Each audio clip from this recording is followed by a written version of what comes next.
এগুলো লুঙ্গি তুলে থেকে চা বিস্কুট খাইছে, এখন পত্রিকা বেরিয়েছে, সুযোগ পাইছে তো আবার যখন তাহলিং খাইবো দেখবেন ফলাইবার জায়গা পাইতো না। একটা লোক যদি কোনো কটূক্তি করে, প্রশাসন আছে তাকে ধরে নিয়ে যাবে। প্রচলিত আইনে ধর্ম অবমাননার যে বিচার হয় সেটা বিচার হবে। তা আপনি তাকে মেরে ফেলবেন, আপনি তাকে আগুন দিয়ে পুড়িয়ে ফেলবেন।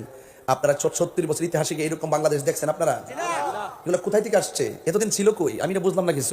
আফসোস আফসোস লাগে, একটা নরম পাই একটা হিন্দু আরে মারিলেস পরে উড়ে দিছে কিটা হলো নবীদের সামনে কটূক্তি করছে, মিথ্যা কথা, বাজে মিথ্যা কথা বলছে। সেটা মারিয়ে লাইছে কিটা করবো, মারি ধরা লাইছে, আবার রটাই দিছে কি সে রাসূলুল্লাহর সামনে কটূক্তি করছে। তো কটূক্তিটা কি দেখাতে পারেন না? আমার অনেক কথাই বলে, হয়তো একদিন তারা আমাকে টার্গেট তো আর আগে করছে, এগুলো আমরা জানি। কিন্তু হক কথা থেকে, হক কথা বলা থেকে পিছপা হওয়ার ধর্ম তো সুন্নিদের না। কথা ঠিক না বেঠিক? হালালকে হালাল জানতে হবে, হারামকে হারাম জানতে হবে। কথা বলেন ঠিক না বেঠিক? আমার যদি কেউ মিথ্যা কথা বলে, মিথ্যা অপবাদ দেয়, প্রতিবাদ না করা হলে তার মিথ্যা কথাটা সত্য হয়ে যায়। সত্যি বলছি ভাই, এইভাবে দেশ চলতে পারে। প্রায় 18 না 20 বছরের জন্য দেশটা অনিশ্চিত হয়ে গেছে। এই ছেলেগুলোর সামনে যে চিত্র আসছে, 5টা-7টা ছেলে একত্রিত হইলেই এই আজকে ওরে ধর্ম এই ধরে তাকে মারা শুরু করে।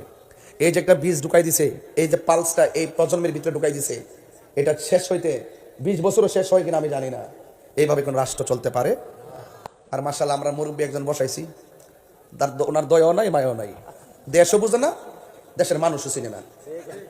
মিষ্টি মধুর কথা দিয়ে দেশ চলবো? হ্যাঁ, প্রকাশ্য আগুন দিয়ে জ্বালাইতেছে, প্রকাশ্য ভাঙতেছে। কই বিচার ব্যবস্থা, কই প্রশাসনের ব্যবস্থা? আজকে প্রশাসন যারা দিন রাত পরিশ্রম করে কাজ করে, এদের সামনে গিয়া কই ভুয়া ভুয়া, দেশটা চালাবো কারা? এই দেশটা কে চালাবে? আর ভাঙতে সহজ, গড়তে কঠিন আছে। কথা বলেন ঠিক কিনা?